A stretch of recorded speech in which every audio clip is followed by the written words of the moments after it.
नमस्कार साथियों। आज हम एक विशेष क्लास लेके आए हैं जिसमें एमपीपीएससी की यदि प्रशासनिक जो परीक्षा होती है प्रीलिम्स का एग्जाम, यदि उसको छोड़ दिया जाए तो बाकी एमपीपीएससी के द्वारा जितने भी एग्जाम कराए जाते हैं उनका जो प्रथम प्रश्न पत्र रहता है, तो उसमें अभी हाल ही में 2024 में उसका कुछ सिलेबस चेंज हुआ था जिसमें कुछ अधिनियम जोड़ दिए गए हैं। तो उनके लिए हम ये विशेष क्लास लेके आए हैं जिसमें जो पेपर प्रथम है उसमें 4 अधिनियम है। तो उनको हम अपनी इस क्लास में कवर करेंगे और थ्योरी पढ़ने के बाद में अ, उस एक्ट के लिए हम एमसीक्यू की जो एक मैराथन चलाएंगे जिसमें जितने भी संभावित वस्तुनिष्ठ प्रश्न बन सकते हैं उनको 2 से 3 घंटे की जो मैराथन रहेगी उसमें हम लेके आएंगे। तो पहले हम सबकी एक बार थ्योरी पढ़ लेते हैं, उसके बाद वस्तुनिष्ठ प्रश्न लगाएंगे। तो जान लेते हैं कौन कौन से अधिनियम है जो एमपीपीएससी के द्वारा जो प्रश्न पत्र प्रथम है उसमें रखे गए हैं। तो उसमें एक SC ST अधिनियम 1989 है। दूसरा है पेशा एक्ट 1996 का। तीसरा है अ, पर्यावरण संरक्षण अधिनियम।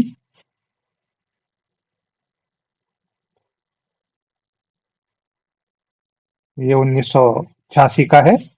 और चौथा है गोवध अ, संरक्षण अधिनियम।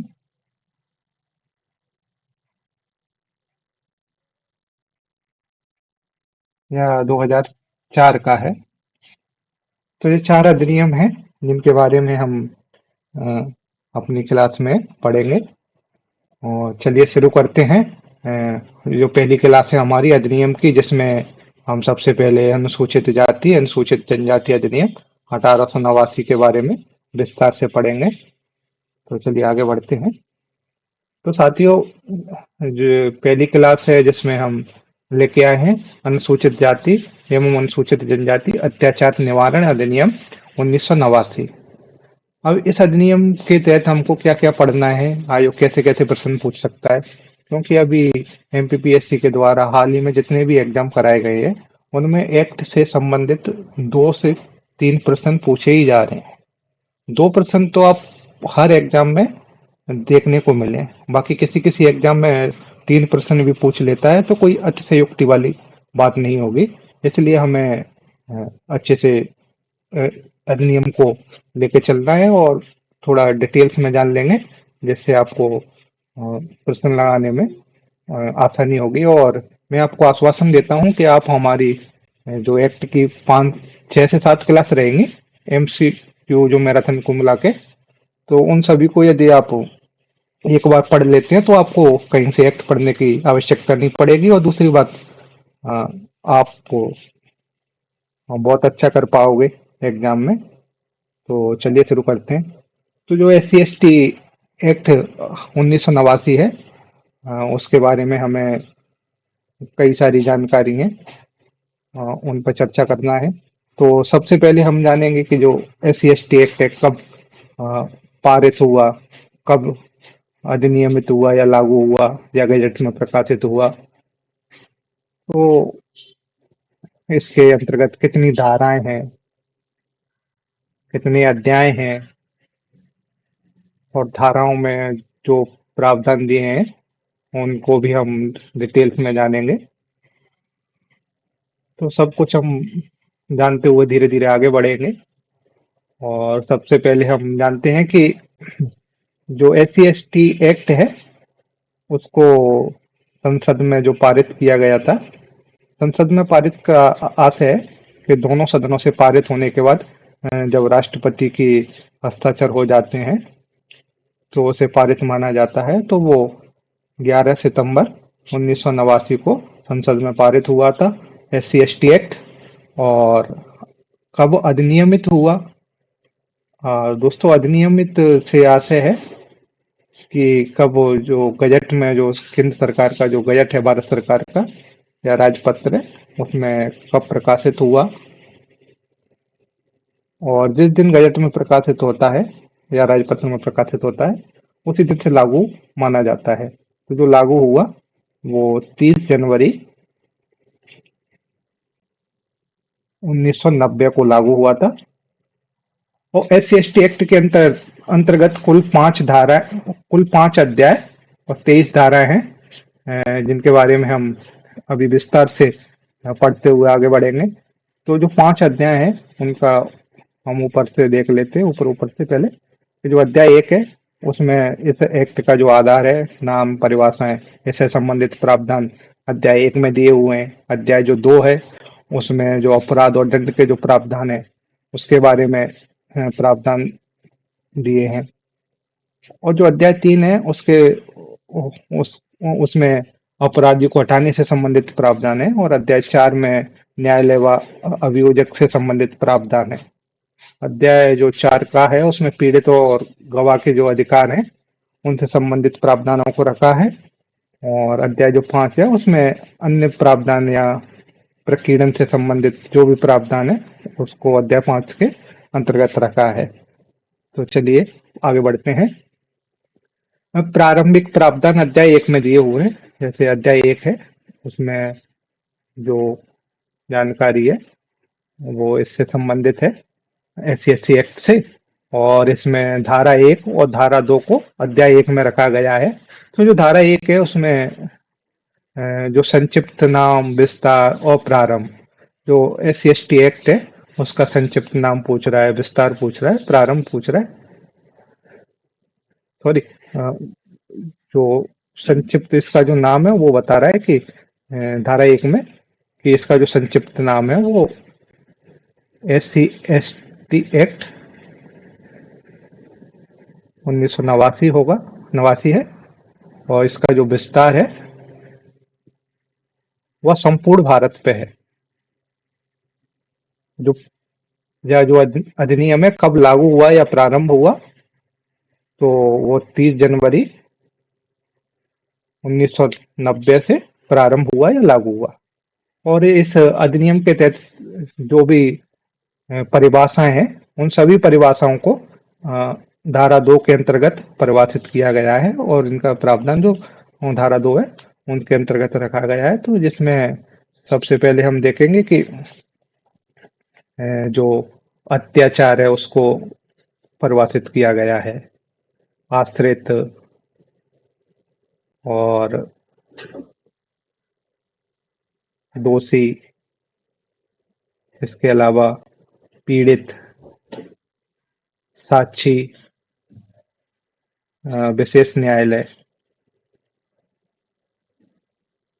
आदि जो शब्द हैं इनको धारा 2 के तहत परिभाषित किया गया है। तो आगे बढ़ते हैं। जो अध्याय 2 है उसमें अत्याचार के जो अपराध हैं उनके बारे में प्रावधान दिए गए हैं। वो अध्याय 2 के अंतर्गत धारा 3 से लेकर धारा 9 तक का जो प्रावधान है इसके अंतर्गत भी हम एक एक से सभी धाराओं के बारे में जानते हैं और विस्तार से इन पर चर्चा करेंगे। तो सबसे पहले हम धारा 3 के बारे में देख लेते हैं। जो धारा 3 है उसमें अत्याचारों के अपराधों के लिए दंड। तो धारा 3 है उसमें जितने भी अत्याचार के जो प्रकार होते हैं उनके लिए जो दंड है उसका प्रावधान किया गया है। तो साथियों, जो धारा 3 है उसमें बताया गया है कि यदि कोई सदस्य SC/ST का सदस्य नहीं है और वो यदि SC/ST के सदस्य को अखाद्य या घृणाजनक पदार्थ खाने के लिए मजबूर करेगा तो वो अपराध माना जाएगा। यदि कोई सदस्य जो SC/ST का ना नहीं है वो यदि SC/ST के किसी सदस्य को जबरदस्ती किसी परिसर से मलमूत्र इकट्ठा करने या पशु सब को इकट्ठा करने या घृणाजनक पदार्थ को इकट्ठा करने के लिए मजबूर करता है तो वो अपराध की श्रेणी में आएगा। और यदि SC/ST के सदस्य को कोई क्षति पहुंचाने या अपमानित करने, अपमानित जैसे गाली गलौज करना, क्षुब्ध करता है तो वो भी अपराध की श्रेणी में आएगा। यदि SC/ST के किसी सदस्य को कोई व्यक्ति जूतों की माला पहनाता है या उसको नग्न, अर्धनग्न करके सार्वजनिक रूप से घुमाता है तो वो भी अपराध की श्रेणी में आएगा। यदि SC/ST के सदस्य को बलपूर्वक कोई व्यक्ति का मुंडन करवा देता है उसके, या उसके चेहरे पे कालिक पोत देता है, शरीर पे कालिक पोत देता है, और तो इस प्रकार का जो कृत्य है वो भी अपराध की श्रेणी में रखा गया है धारा 3 के तहत। और जो भूमि का उपयोग कर रहे हैं, जो SC/ST के सदस्य किसी भूमि का उपयोग कर रहे हैं, उसको बलपूर्वक हड़प के उसका अधिग्रहण करना भी अपराध की श्रेणी में आएगा। तो ये सारे प्रावधान हैं जो धारा 3 के अंतर्गत रखे गए हैं। आगे बढ़ते हैं धारा 4 में। धारा 4 में कर्तव्यों की उपेक्षा के लिए दंड। तो जो कर्तव्यों की उपेक्षा के लिए दंड है, तो जिसमें लोक सेवक हैं जो ST/ST के सदस्य नहीं है, तो यदि अ, इस अधिनियम के तहत बनाए गए नियमों का पालन नहीं करते हैं और जानबूझकर इनको उपेक्षा करते हैं, तो वो अपराध की श्रेणी में आएगा। और ऐसे अपराध के लिए कम से कम उनको 6 माह की जो सजा है या जुर्माना, दोनों ही होगा।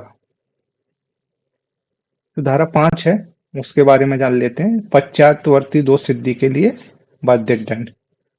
तो दोस्तों जो धारा 5 है उसमें प्रावधान है कि यदि कोई व्यक्ति इस अधिनियम के तहत एक बार दोषी पाया गया है, तो उसको 6 माह का कारावास और जुर्माना दोनों होता है। यदि कोई व्यक्ति इस अधिनियम के तहत दोबारा यदि दोषी पाया जाता है, तो उसको कम से कम 1 वर्ष की सजा या 1 वर्ष का कारावास और जुर्माना दोनों से दंडित किया जाएगा। आगे बढ़ते हैं। जो धारा 6 है उसमें देखते हैं कि भारतीय दंड संहिता के कतिपय उपबंधों का लागू होना। तो साथियों जो धारा 6 है उसमें जो भारतीय दंड संहिता है, CRPC,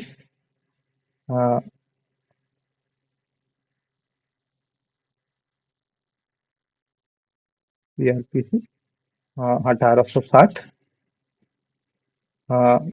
जो भारतीय दंड संहिता है उसके प्रावधान इस अधिनियम में लागू होंगे। ठीक है। अब धारा 7 के बारे में जानते हैं कि कतिपय व्यक्तियों की संपत्ति का संप्रहरण, संप्रहरण मतलब उनको सरकार के द्वारा छीन लेना, वही होता है। तो धारा 7 के बारे में जानते हैं कि इस अधिनियम के तहत अपराध करने के लिए यदि कोई व्यक्ति किसी संपत्ति या स्थान या अन्य वस्तु का यदि प्रयोग अपराध के लिए करता है, तो सरकार उसको संप्रहित कर लेगी या छीन लेगी। तो ये धारा 7 के तहत प्रावधान है। धारा जो 8 है उसके बारे में जान लेते हैं कि अपराधों के बारे में उपधारणा। अपराधों के बारे में उपधारणा से जो आशय है उसको मैं क्लियर कर देता हूँ आपको कि जो धारा 8 है उसमें बताया गया है कि यदि अधिनियम के तहत अपराधी को कोई वित्तीय सहायता उपलब्ध कराता है तो अपराध करने के लिए, तो वो भी अपराध की श्रेणी में आएगा। और यदि किसी भूमि विवाद को लेके अपराध जो हो जाता है और फिर बाद में यदि साबित होता है, कोई साबित कर दे कि जो अपराध अधिनियम के अपराध किया गया था वो भूमि विवाद को लेके था, तो वो सामान्य अपराध की श्रेणी में माना जाएगा। ठीक है दोस्तों। और इसमें जो जब कोई व्यक्ति को यह ज्ञान नहीं होता है कि वो पीड़ित व्यक्ति के बारे में कोई जानकारी नहीं होती है कि जो पीड़ित व्यक्ति है उसका संबंध जनजाति या जाति वर्ग से है, और यदि वो इस चीज को न्यायालय में साबित कर देता है, तो फिर वो इस अधिनियम के तहत कार्यवाही नहीं मानी जाएगी, नहीं की जाएगी। हाँ, तो इस प्रकार के जो अपराधों के बारे में उपधारणा है वो धारा 8 में दी हुई है। और जो धारा 9 है उसमें शक्तियों का प्रदान किया जाना। शक्तियों का प्रदान किया जाना से आशय है कि सरकार किसी भी अधिकारी को राजपत्र में अधिसूचना के द्वारा इस अधिनियम के तहत अभियोजन व अन्वेषण की शक्ति प्रदान कर सकती है। तो किसी भी अधिकारी को सरकार नियुक्त कर सकती है अन्वेषण और अभियोजन के लिए।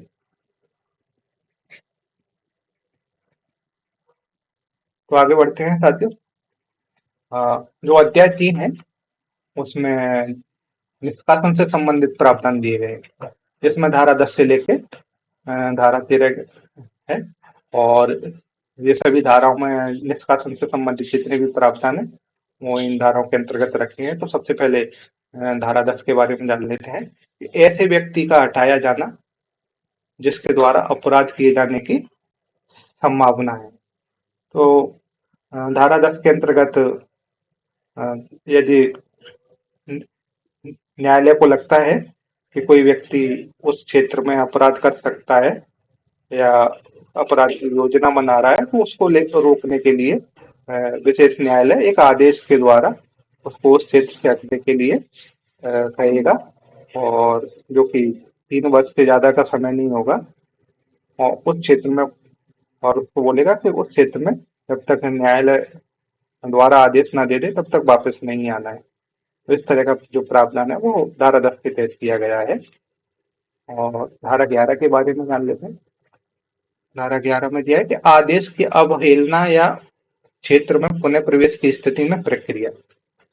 अब धारा 10 के तहत विशेष न्यायालय ने जिस व्यक्ति को वहां से हटने का आदेश दिया था, और यदि वो व्यक्ति उस आदेश की अवहेलना करता है या कुछ समय के लिए हटने के बाद बिना अनुमति के, न्यायालय की बिना अनुमति के उस क्षेत्र में पुनः प्रवेश करता है, तो उस स्थिति में न्यायालय क्या करेगा, तो उसके बारे में जो प्रावधान धारा 11 में दिया है। तो यदि कोई व्यक्ति आदेश की अवहेलना करता है या पुनः उस क्षेत्र में प्रवेश करता है, तो न्यायालय उसे गिरफ्तार करने का आदेश देगा और उसको पुलिस अभिरक्षा में वहां से हटा दिया जाएगा। और यदि कोई व्यक्ति न्यायालय की अनुमति से अस्थायी अवधि के लिए लौटना चाहता है, तो उसको न्यायालय की अनुमति लेनी पड़ेगी और उसको न्यायालय के द्वारा जो शर्तें हैं उनका पालन करना पड़ेगा। तो जो धारा 12 है उसके बारे में जानते हैं कि धारा 10 के अंतर्गत हटाए गए व्यक्तियों का माप और फोटो लेना। माप और फोटो लेने का जो संबंध है और जो संबंधित प्रावधान है वो धारा 12 के अंतर्गत किए गए हैं, जिसमें बताया गया है कि जो व्यक्ति को आदेश दिया गया है न्यायालय के द्वारा हटाने के लिए, उसके यदि माप फोटो लेने को न्यायालय किसी अधिकारी को नियुक्त करता है, तो उसको माप फोटो देने पड़ेंगे। यदि माप फोटो नहीं लेने देता है कोई व्यक्ति, तो उसे फिर अपराध माना जाएगा। और जो धारा 10 के अंतर्गत किसी व्यक्ति के द्वारा उसे हटने का जो आदेश दिया है और वो उसका जो पालन करता है, तो उसके जो माप और जो फोटो है उनको नष्ट कर दिया जाएगा या बाद में उसे वापस सौंप दिया जाएगा। तो जो फोटो और माप का जो प्रावधान है वो धारा 12 में है। और धारा जो 13 है उसमें जो प्रावधान है उसमें दिया गया है कि धारा 10 के आदेश का अनुपालन न करने पर दंड। यदि कोई व्यक्ति धारा जो 10 के आदेश का पालन नहीं करता है तो उसको दंड दिया जाएगा, और इसकी जो अवधि है वो 1 वर्ष तक हो सकती है। 1 वर्ष का जो कारावास है और इसमें साथ में जुर्माना दोनों शामिल है। तो आगे बढ़ते हैं अध्याय 4, जिसमें विशेष न्यायालय के बारे में प्रावधान दिए गए हैं। और जो धारा 14 है उसमें विशेष न्यायालय और अनन्य विशेष न्यायालय के बारे में प्रावधान है। तो धारा 14 में थोड़ा मैं आपको विस्तार से बता दूं कि जो विशेष न्यायालय और अनन्य विशेष न्यायालय इनके गठन के बारे में जो प्रावधान किया गया है धारा 14 में किया गया है। और जब राज्य सरकार उच्च न्यायालय के मुख्य न्यायमूर्ति की सहमति से एक जिले के लिए या एक से अधिक जिले के लिए एक विशेष न्यायालय स्थापित करेगी। अ, तो जो धारा 14 के तहत एक विशेष न्यायालय की स्थापना की जाएगी। और जो धारा 14 का है, उसमें जो प्रावधान किया है अपील का, तो अपील से आशय है कि अ, इस अधिनियम के तहत जो विशेष न्यायालय बनाए गए हैं, उनके जो आदेश हैं और इनके द्वारा जो निर्णय दिए गए हैं, उनको उच्च न्यायालय में भी अपील की जा सकती है उन पर। तो ये अपील से आता है। धारा 15 के अंतर्गत विशेष लोक अभियोजक एवं अनन्य लोक अभियोजक के बारे में प्रावधान है। तो विशेष लोक अभियोजक और अनन्य लोक अभियोजक के बारे में भी जान लेते हैं कि राज्य सरकार विशेष न्यायालय के लिए एक अभियोजक नियुक्त करेगी, अ, या कोई अधिवक्ता जिसने कम से कम 7 वर्ष जिसका 7 वर्ष का अनुभव हो, ऐसे अधिवक्ता को भी सरकार नियुक्त कर सकती है विशेष लोक अभियोजक के रूप में। तो आगे बढ़ते हैं। अध्याय 4 का इसका जो संबंध है पीड़ित और साक्षी के अधिकार से। तो साथियों, पीड़ित और जो साक्षी के जो अधिकार हैं, उनके बारे में जो बताया गया है, वो अध्याय 4 का की जो धारा 15 का है, उसमें इसके प्रावधान रखे गए हैं। तो जो पीड़ित और जो साक्षी के अधिकार क्या क्या हैं, उनके बारे में हम जान लेते हैं। जैसे जो सरकार है वो न्याय प्राप्ति सुनिश्चित कराने के लिए उनको पीड़ित और साक्षी को संरक्षण देगी। अन्वेषण और जांच पर विचारण के दौरान जो यात्रा और पोषण का जो व्यय होगा, वो भी पीड़ित और साक्षी को दिया जाएगा। और जांच, अन्वेषण और विचारण की जो प्रक्रिया के दौरान उनको सामाजिक आर्थिक पुनर्वास भी दिया जाएगा। तो ये साक्षी के जो अधिकार हैं, उनको सरकार संरक्षित करेगी। और अध्याय 5 है, वो प्रकीर्णन से संबंधित है। उसमें धारा 16 से लेकर धारा 23 तक के प्रावधानों को रखा गया है। इसमें हम एक एक से सभी धाराओं के बारे में विस्तार से जानते हैं। कि धारा 16 है, राज्य सरकार की सामूहिक जुर्माना अधिरोपित करने की शक्ति को धारा 16 के अंतर्गत रखा है, जिसमें राज्य सरकार जो सिविल अधिकार अधिनियम 1955 है, उसके अपबंधों के तहत सामूहिक जुर्माना अधिरोपित करेगी और उससे वसूल करेगी। जो धारा 17 है, उसमें विधि और न्याय तंत्र द्वारा निवारक कार्यवाही। तो किसी भी क्षेत्र को अत्याचार घोषित करके सरकार वहाँ शांति और सदाचार बनाए रखने के लिए शांति और वो सदाचार बनाए रखने के लिए निवारक कार्यवाही करेगी। ये सरकार का काम है कि उस क्षेत्र में शांति बनी रहे और कोई अपराध ना कर पाए, उसको रोकने के लिए अपराधी को निवारक के प्रावधान जो किए गए धारा 17 में। धारा 18 में इस अधिनियम के अपराधों पर सीआरपीसी की धारा 438 या अग्रिम जमानत का लागू न होना। तो जो अग्रिम जमानत का लागू न होना, वो धारा 18 में संबंधित है। और जिसमें बताया गया है कि इस अधिनियम के तहत अपराध करने पर किसी भी मामले पर यह धारा लागू नहीं होगी। और जैसे कि गिरफ्तार करने के लिए वारंट जरूरी नहीं है और किसी के अनुमोदन की आवश्यकता नहीं है किसी को यदि गिरफ्तार करना है तो। और अग्रिम जमानत का जो प्रावधान है वो लागू नहीं होता है, वो धारा 18 में दिया गया है। धारा 19 में जो प्रावधान है उसको जान लेते हैं कि दोषियों पर सीआरपीसी की जो धारा 360 है, प्रोविएशन ऑफ ऑफेंस ऑफेंडर एक्ट लागू ना होना। तो दोस्तों जो धारा 19 है, उसमें जो प्रावधान किए गए हैं उसमें बस बोला गया है कि 18 वर्ष से अधिक आयु का कोई व्यक्ति यदि इस अधिनियम के तहत दोषी पाया जाता है, तो जो भारतीय दंड संहिता की जो धारा 360 है और अपराधी परिवीक्षा अधिनियम 1958 के जो उपबंध है, यहाँ लागू नहीं होंगे। तो जो बोल रहा है कि जो धारा 19 है उसमें भारतीय दंड संहिता की जो धारा 360 वो परिवीक्षा अपराधी परिवीक्षा अधिनियम 1958 के जो उपबंध है इस अधिनियम के तहत लागू नहीं होंगे। तो धारा 20 में जो प्रावधान है उसमें अन्य विधियों पर अधिनियम की प्रधानता। तो साथियों के जो धारा 20 है उसमें जो प्रावधान है उसमें जो बताया गया है कि जो SC/ST एक्ट है उसकी जो जितने भी जो कानून हैं वो अन्य कानूनों से यदि असंगत होते हैं तो इस अधिनियम को प्रधानता दी जाएगी।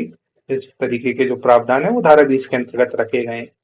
और धारा 21 के जो प्रावधान है उनको देख लेते हैं कि अधिनियम का प्रभावी क्रियान्वयन सुनिश्चित करने का सरकार का कर्तव्य है। तो जो सरकार का कर्तव्य है इस अधिनियम को प्रभावी रूप से क्रियान्वयन करने का, उसके तहत सरकार को क्या क्या करना चाहिए वो भी देख लेते हैं।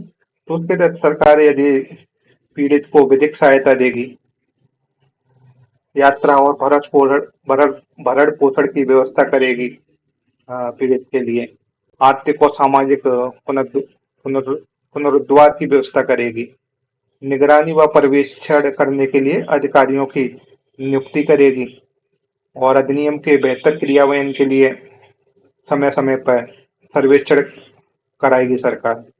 और जो केंद्र सरकार है वो स्वयं और राज्य सरकारों के द्वारा इस अधिनियम के बेहतर क्रियान्वयन के लिए जो प्रयास किए जा रहे हैं उनकी एक वार्षिक रिपोर्ट संसद में रखवाएगी। तो ये कई सारे जो प्रभावी क्रियान्वयन को सुनिश्चित करने के जो कार्य हैं वो सरकार अपने स्तर पर करेगी। जो धारा 22 है उसमें सद्भाव पूर्वक की गई कार्रवाई के लिए संरक्षण से संबंधित प्रावधान है। तो इस अधिनियम के तहत यदि कोई सद्भाव पूर्वक कार्रवाई की जाती है तो उसे केंद्र सरकार या राज्य सरकार या किसी भी अधिकारी या प्राधिकारी के विरुद्ध नहीं माना जाएगा, समझा जाएगा।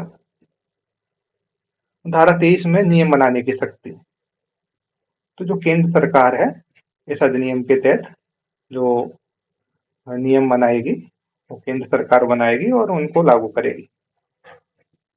तो साथियों यहाँ जो अनुसूचित जाति जनजाति अत्याचार निवारण अधिनियम है वो कंप्लीट हो गया है और उसके कुछ महत्वपूर्ण वस्तुनिष्ठ प्रश्न है उनको भी लगा लेते हैं। 10-12 होंगे। बाकी के जितने भी SC/ST एक्ट के जो संभावित प्रश्न बनेंगे जो एग्जाम में आ सकते हैं उनके लिए मैं एक मैराथन क्लास लाऊंगा 2 से 3 घंटे के लिए, जिसमें चारों एक्ट के जितने भी संभावित प्रश्न हो सकते हैं उनको कवर करूंगा। तो वो एक क्लास में सबसे आखिरी में लाऊंगा। पहले चारों अधिनियम को थ्योरी में पढ़ा देते हैं। तो आप पहले क्लास देखिए, उसके बाद में फिर सारे MCQ हैं उनको मैराथन में आप कवर कर लीजिए। तो चलिए इनके कुछ प्रश्न हैं उनको देख लेते हैं। जैसे अनुसूचित जाति एवं जनजाति अत्याचार निवारण अधिनियम कब अधिसूचित किया गया? दोस्तों अधिसूचित का मैंने आपको मतलब बताया था कि लागू होना या गजट या राजपत्र में प्रकाशित होने की जो तिथि होती है उसी दिन से लागू होता है और उसी को अधिसूचित बोलते हैं। तो यह 30 जनवरी 1990 को अधिसूचित हुआ। इस अधिनियम की जो धारा 3 का जो संबंध है वो किससे है? तो जो धारा 3 का जो संबंध है दोस्तों अपराधों के लिए जो दंड है उससे संबंधित है। और जो विशेष न्यायालय का जो प्रावधान है गठन का वो धारा 14 में है और धारा 2 में परिभाषाएं दी गई हैं और पीड़ित और साक्षी के जो अधिकार हैं वो धारा 15 काम है। प्रश्न 3, धारा 18 के अनुसार इस अधिनियम में अपराधियों को कौन सी सुविधा नहीं दी जाती? तो जो धारा 18 है वो अग्रिम जमानत से संबंधित है, जैसा कि हमने अभी पढ़ ही लिया है। तो इसके तहत अग्रिम जमानत नहीं दी जाती है। आगे बढ़ते हैं। प्रश्न 4, जिसमें 2 कथन दिए हैं। धारा 14 के अंतर्गत विशेष न्यायालयों का प्रावधान है। तो ये सत्य कथन है, क्योंकि धारा 14 के अंतर्गत विशेष न्यायालयों के गठन से संबंधित प्रावधान है। और इसका जो तर्क है उसमें दिया, इसका उद्देश्य पीड़ितों को त्वरित न्याय दिलाना है। तो ये भी तर्क भी एकदम सही है। तो कथन और तर्क दोनों ही सही है इसके। तो इसका जो आंसर है ए और दोनों सही है, और आर ए की सही व्याख्या है। प्रश्न 5 है, धारा 19 के अंतर्गत दोषियों का कौन सा अधिनियम लागू नहीं होगा? तो दोस्तों, जो अपराधियों की परिवीक्षा अधिनियम 58 और जो दंड प्रक्रिया संहिता 360, ये दोनों ही धारा 19 के तहत लागू नहीं होते हैं। प्रश्न 6, निम्नलिखित में से कौन से कथन सत्य हैं? तो जिसमें 4 कथन दिए हैं उनमें देख लेते हैं कौन सा कथन सत्य है, कौन सा सत्य है। तो इस अधिनियम के तहत कुल 23 धाराएं सही है, 5 अध्याय हैं। अध्याय 4 का में पीड़ित व साक्षी के अधिकार का उल्लेख है, ये भी सही है। धारा 7 में संपत्ति के संपहरण से संबंधित है, तो ये भी बिल्कुल सही है। धारा 20 में अधिनियम की प्रधानता का प्रावधान है, तो धारा 20 भी सही है। तो इसके जो चारों कथन है वो बिल्कुल सही है। आगे बढ़ते हैं। धारा 16 किस शक्ति से संबंधित है? तो धारा 16 का जो प्रावधान है वो राज्य सरकार द्वारा सामूहिक जुर्माने को अधिरोपित करने से संबंधित प्रावधान है, और अपराधियों को क्षेत्र निष्कासित करने से संबंधित, हटाने से संबंधित 10 में है। और विशेष लोक अभियोजक की जो नियुक्ति है उसके बारे में हमने अभी जाना ही था। तो वो धारा 15 के तहत है। और आगे बढ़ते हैं।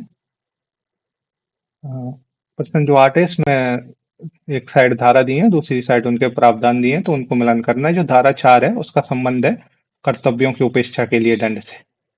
जो धारा 10 है उसके तहत अपराध करने की जो संभावना वाले व्यक्ति को हटाने से प्रावधान दिए गए हैं इसमें। और धारा जो 12 है उसमें फोटो और माप लेने के जो प्रावधान धारा 12 में है, और धारा 21 के तहत सरकार को अधिनियम के प्रभावी क्रियान्वयन का कर्तव्य से संबंधित है।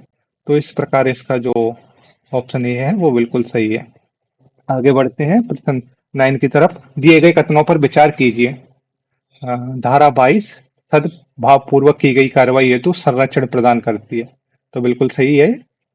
धारा 22 में जो कार्रवाई हेतु जो संरक्षण दिया है वो सद्भाव पूर्वक की गई कार्रवाई हेतु प्रावधान है। धारा 5 में पुनः दोष सिद्धि पर वर्धित दंड से संबंधित प्रावधान है, तो ये भी सही है। धारा 6 में वाददंड संहिता के उपबंधों को लागू करती है, तो ये भी सही है। तीनों ही कथन सही है। तो इसका जो आंसर है उपरोक्त सभी हो जाएगा, 1, 2, 3। निम्नलिखित में से कौन सा ऐसा अधिनियम का उद्देश्य नहीं है? तो देख लेते हैं कि SC/ST वर्ग को समान अधिकार दिलाना इसका उद्देश्य है। अत्याचार करने वालों को कठोर दंड देना भी इसका उद्देश्य है। पीड़ितों को आर्थिक सहायता व पुनर्वास प्रदान कराना भी उसका उद्देश्य है। सामान्य अपराधों के लिए अग्रिम जमानत उपलब्ध कराना, इसके तहत अग्रिम जमानत नहीं दी जाती दोस्तों, तो इसका जो आंसर है वो डी है। तो दोस्तों SC/ST एक्ट के बारे में हमने विस्तार से जान लिया है, और जो महत्वपूर्ण प्रश्न थे उनको भी देख लिया है। और आगे हम SC/ST एक्ट से जो प्रश्न बनेंगे लगभग 50 प्रश्न हम एक मैराथन लेके आएंगे, उसमें कवर कर लेंगे, और जिसमें चारों एक्ट के MCQ रहेंगे। तो आपके लिए एक मैराथन क्लास लेके आऊंगा।